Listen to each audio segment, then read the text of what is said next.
พี่น้องเอเล่คนสกลนี่ใครสุกก็ได้พี่น้องเบิ่งสิกรรมให้เบิ่งว่ามันสิแตกบ่เคยลองไข่สุกจักเทื่อพี่น้องว่ามันสิแตกบ่เดี๋ยวแต่ว่าไข่มันก็เป็นไข่อันสุกเด้มันบ่แม่นไข่ดิบพี่น้องก็เลยสิลองกำให้เบิ่งว่ามันสิแตกหรือบ่แตกเอ้าสิกำมาได้บ่นี่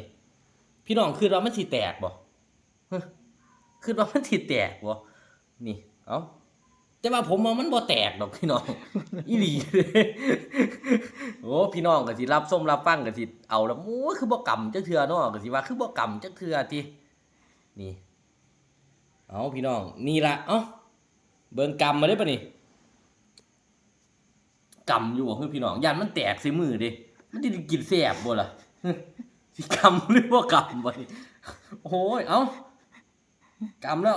เอาเด้อพี่น้องเด้อบัดนี้เด้อสิแตกใส่มือข่อยบ่1 2 3โอ๊ด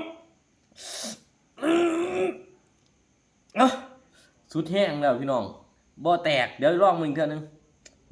1 2 3มันบ่แตกเอาพี่น้องนี่ล่ะก็รู้แล้วว่ากำไข่สุกมันก็บ่แตกเอาโอเคครับผม